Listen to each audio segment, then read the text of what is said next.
네, 안녕하십니까. 자, 여러분, 앞 시간에 이어서 신의성실의 원칙의 적용, 4번 적용해서 가로 1번과 2번을 여러분이 체크를 했습니다. 자, 가로 3번은요, 신의성실의 원칙에 입각한 민법의 규정들입니다. 이것은 여기서 체크하지 않겠습니다. 앞으로 여러분이 다루는 조문들이 대부분입니다. 그럼 가로 4번은 자, 첫 줄을 밑줄 하나 쳐 두시죠. 신의칙 위반을 이유로 제한 능력자의 지속권을 배척하지는 못한다. 자, 밑줄 하나 쳐주시기 바랍니다. 그래서 그 이유가 뭐냐면요, 우리 민법상 제한 능력자 제도가 가장 우월하게 적용이 됩니다.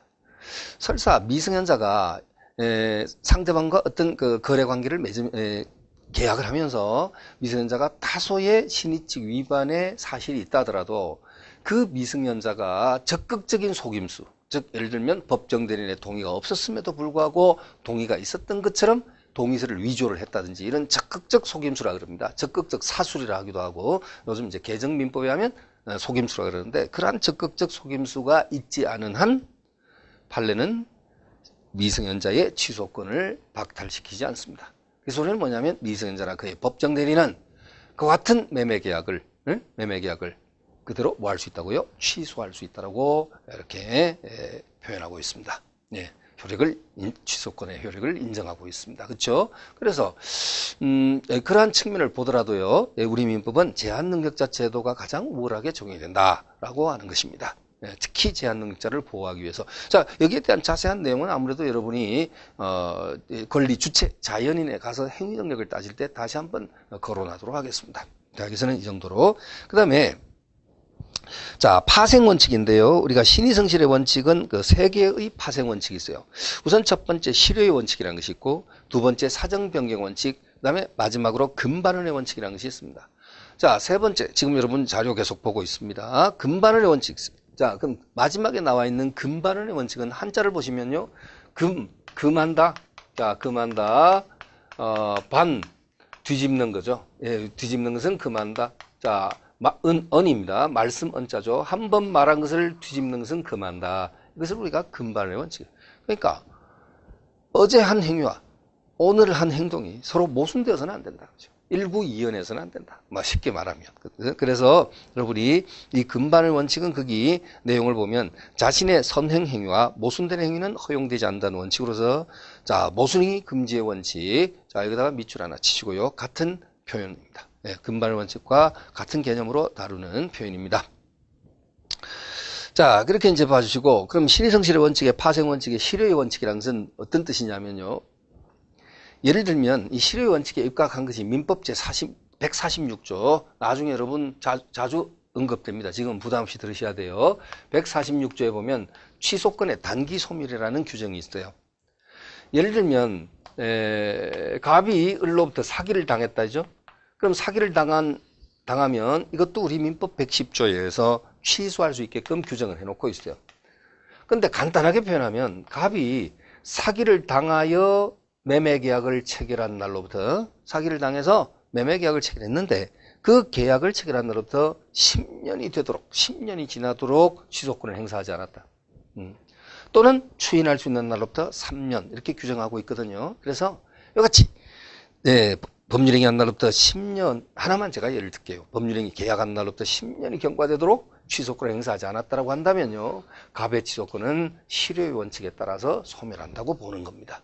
그러니까 무슨 소리냐면, 비록 을이 사기를 친, 그렇죠. 우리가 갑을 사기를 행한 사기자지만, 응당 지탄받아 마땅하지만 사실상 취소권자에게 취소권이 우리 민법에 의해서 확 보장이 됐거든. 취소할 수 있게끔 취소하고 부당이득 반환 청구도 하고 상황에 따라서는 손해배상 청구도 할 수 있는데, 이 갑이 계약한 날로부터 10년이 지나도록 취소권 행사하지 않는다면 이제는 상대방 입장에서 생각했을 때도 저 사람이 나한테 취소권을 행사하지 않겠구나라고 믿게 된다는 겁니다.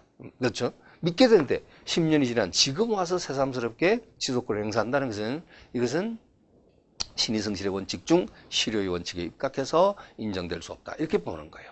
그래서 여러분 이것은 이해를 도모하기 위해서 예를 들었습니다. 이 146조가 신의칙 중 실효의 원칙에 입각한 민법 규정이다. 이렇게 보시면 되겠고요. 자세한 146조 이 조문의 제목이 취소권의 단기 소멸이라 그러는데요. 이것은 여러분 앞으로 뒤로 총칙 쭉 법률행위 쪽으로 가면 자세히 나오니까 그때 여러분 충분히 이해하고 숙지할 수 있겠습니다. 아시겠죠? 자, 이 정도 아시고요.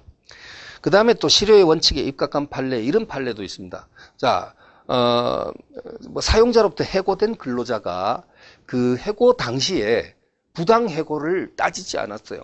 응? 부당해고. 그러니까 퇴직금도 수령하면서 아무 이의를 제기하지 않았단 말이에요. 10여 년 전에. 근데 약 10년이 지난 지금 와가지고 그 당시 해고 처분은 부당한 것이었다라고 해서 사용자를 상대로 해서 해고 무효 확인의 어떤 소송을 제기하는 것은요. 그 당시 해고는 무효다라고 소송을 제기한 것은 이것은 실효의 원칙에 위배된 것이다라는 이런 판례도 있습니다. 물론 유사한 판례에 9년 하고도 몇 개월 전에 해서 잠시 후에 여러분 판례 보는데 거기에서는 신의성실의 원칙 또는 금발언의 원칙에 위배된다. 이렇게 판례를 반시한 것도 있지만 실효의 원칙을 표현한 판결도 있습니다. 이렇게. 자, 그런데요. 문제는 뭐냐면, 자, 지금 가로 1번이 뭐였죠? 실효의 원칙. 가로 2번이 뭐죠? 사정변경 원칙. 가로 3번은 금반의 원칙인데요.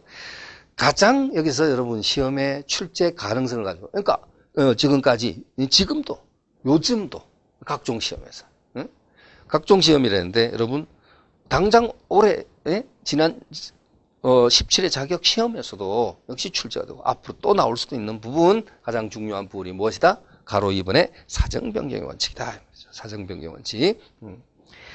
그래서 그 사정변경 원칙을 보면요. 판례는 사정변경 원칙을 용인하지 않고 있으나, 용인하지 않다는 소리가 뭐냐면 참고 받아들이려고 하죠.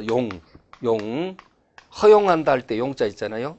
허용한다. 용인, 참을 이제. 그러니까 참고 받아들이려고는 하지 않고 있다. 그러니까 용인하지 않고 있으나 예외적으로 계속적 채권관계. 자, 거기 밑줄 치세요. 계속적 채권관계. 즉 계속적인 보증계약에 있어서까지 밑줄 치고 그 다음에 보증계약 성립 당시 사정에 현저한 변경이 생긴 경우에는 그 다음에 역시 밑줄 칩니다. 사정 변경을 이유로 보증계약을 해지할 수 있다고 한다. 쳐두시고 이것은 자 판례를 한번 보시겠습니다. 판례. 자 여러분 다음 페이지 한번 넘겨보시고요. 보시면은 판례 중에 10번 판례 보이죠? 010 10번 판례 앞에다가 별을 달아야 됩니다. 자 이것은 이제 어떤 사안이냐면요. 자 이렇게 A 회사에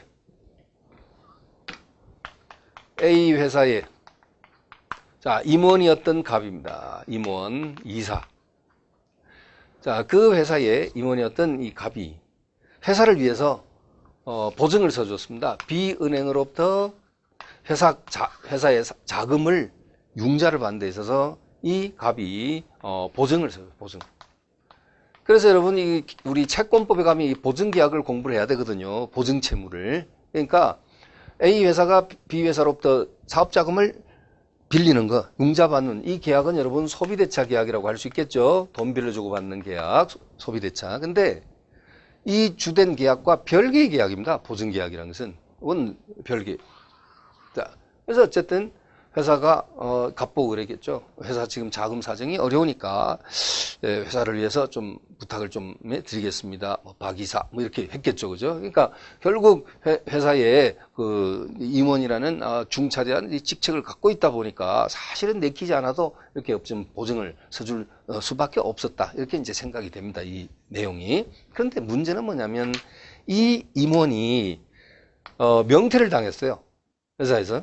뭐 어떻게 보면 뭐 단물만 빨아먹고 그냥 토사구팽을 시킨 모양이에요. 팽당한 모양입니다. 그러니까 명퇴를 당했습니다. 그래가지고 지금 이제 임원의 지위에서 벗어난 지금 와서 생각하니까 그때 이 회사를 위해서 서준 이 보증계약이 계속 자신의 굴레로 지금 작용을 하고 있기 때문에 나는 이건 이제 책임을 못 지겠다라고 해서 B은행을 상대로 해서 해지권을 행사한 사건입니다. 여러분, 해지권 행사했는데 이게 가능하냐는 거예요. 이게 가능하냐. 그래서 우선 여러분이 두 갈래로 나누어서 대부분은 판시를 하고 있습니다. 일단 불확정 채무에 대한 보증이냐 아니면 확정 채무에 대한 보증이냐. 그러니까 자, 이 해지권 행사한 것에 있어 가지고 이렇게 나누셔야 돼요. 불확정 채무 잠시 후 여러분